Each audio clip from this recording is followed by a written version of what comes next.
Oh, I see this love is taking over, breaking through my chest and overflowing with every single beat. So, Hello! are we? We are on a big, beautiful yacht, luxurious as can be, because today's topic is self-love. So I thought I would give myself some self-love, and of course, our guests as well. I have to admit that the hashtag self-love is something that's so commonly used. Some in the right way, some like me, I must admit, I would do like, I'm getting a massage at home today during lockdown, hashtag self-love. And like, it got me thinking, when is self-love a marketing commercial term, that advertisements use so that people can treat themselves and buy into products? And when does it mean something more? And honestly, this whole idea of self-love is something more. I almost feel as though It's not just pampering that. it's not. Self-love is something that you earn, like if you haven't gone through something, an experience, even maybe something painful or something that left a mark on you, you almost don't understand and appreciate that idea or that time of just loving yourself and taking care of yourself. And even though sometimes I feel though people might confuse self-love with selfishness, there's like a fine line there. And I wish people would understand that more, especially in Asian societies when we're told to be more selfless. But I truly believe that the more you love yourself, the more you can take care of others as well. So that's what we're going to be talking about today with our guest, who I think is almost here. Yeah. So I got to get off this bed, this big comfortable bed, and go find her. All right, let's go. Hello.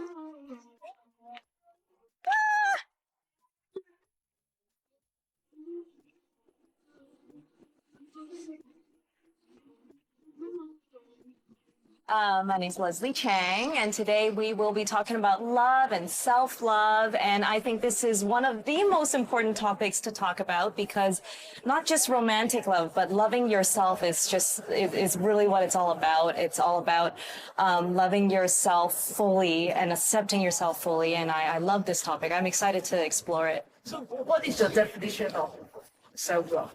My definition of self-love is prioritizing yourself, your health, and your mental health first before you can do a good job at loving others.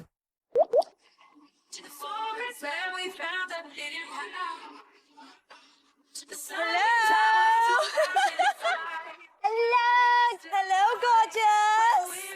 Hello. We're so bougie, man.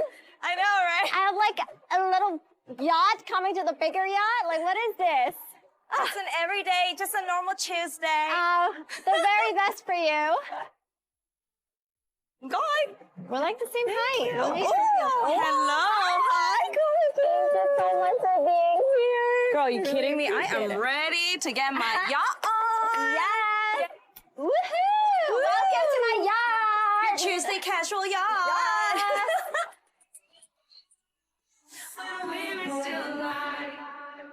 Oh my goodness, the weather. But it's been a while since I've been on a boat trip. Right?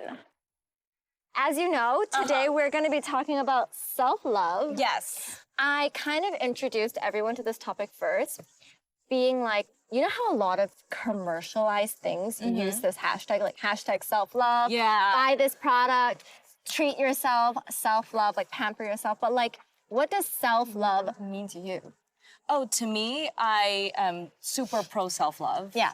And for me, it's mainly prioritizing yourself, your health, and your mental health first before you love others. And I think that's a really, really important thing, because I struggled for most of my life because I'm a people pleaser. That's so me. Major people pleaser. I'm always like nervous if this person likes me. Does this person think I'm nice and like good? I think it's a Canadian thing.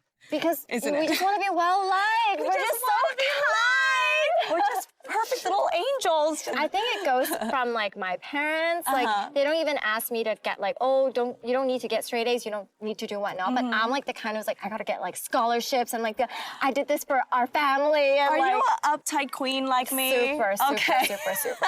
But do you think the flip side of that also is like, when does self-love become like a selfishness? Like, where do you draw the line? Because some people might be like, I love myself so much.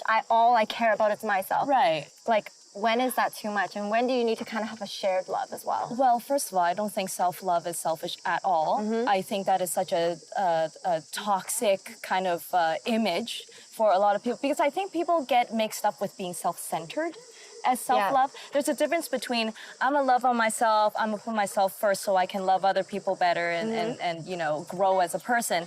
And there's a difference between, you know, I'm the best and I should. don't care about what you I guys don't are care. doing. Yeah, exactly. And so there's a huge difference with that. But when you're really prioritizing yourself, I think that's the most selfless thing you can do.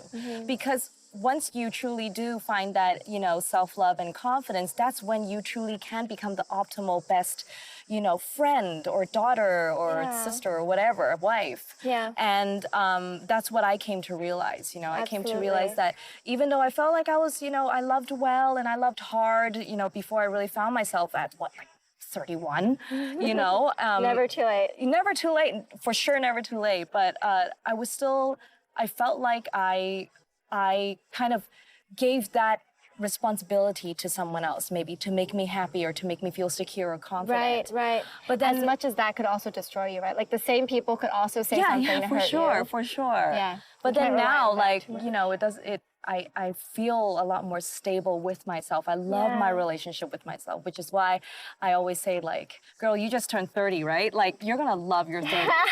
You're gonna love your 30s because I really feel like I love myself so much and like even my flaws and I accept myself a lot more. All right, we're gonna do a few memory lane questions as well. Okay, how much does it matter to you whether or not your partner also shares this value of self-love?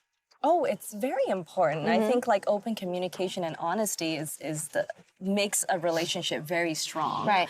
And I'm really lucky because my man and I we love to talk about that. Yeah. And for me, I'm definitely more vocal about it than him. But he has also said that, you know, he's a very shy, typical engineer. You know, he's very to himself. But then once we do start having these deep conversations about life and self-love and what we love about ourselves, I think it brought us even more closer together. It's so important. You can't not have that conversation. Yeah, super important. Do you feel like there's a type of action that you can have to kind of showcase self-love? Like, is it more of an action? Obviously, it's a mindset for sure, but is there something you can do? Because, like, just with how we understand self-love, you know, kind of, I actually just kind of did a self-love thing for myself. Is that when we were waiting, I ordered like this really expensive cake that I really for tomorrow because I was like, I'd had a really tiring 2 days. Get some sugar in you. And I was like, it's kind of expensive, but self-love, baby. Right. Well, self-love can be shopping. For me, so I love that too. But, you know, for me, actually, I noticed self-love is hitting the gym for me. Oh, I like Because for that. me, like I personally struggle with mental health issues. I have depression. It's like my 9th year now. And so that's definitely my go-to. And so even when I don't want to, even when I don't want to love on myself or even when I don't want to leave the house, the fact that I know that the endorphin's going to hit me, that it's good for my mental and physical health, that's showing self-love for me. Yeah. And I feel like when you push that and you grind, like you feel even better. Like, ooh, I'm so glad I You did feel proud it of today. yourself. Yeah. Especially when it was a tough day. It's like, Leslie, you did it. Like, yes, you're a strong girl. I feel like all that filming schedule, you'll still find time to like exercise. And, like, Yeah, because, you know, sometimes great. people get like a little discouraged with, you know, maybe they're really tired or they're really busy, but sometimes all it takes is like a 5 to 10 minute workout. You just follow it on YouTube or something. You're probably spending double that time on your phone anyway. Exactly, right? So instead of chilling on your sofa, checking out some social media stuff, might as well just spend like 5 to 10 minutes. Do some sit-ups or squats, you know. I like that. It makes a huge difference. Should we hit the commercial? And then when we come back, we can dive in a little bit more. All right.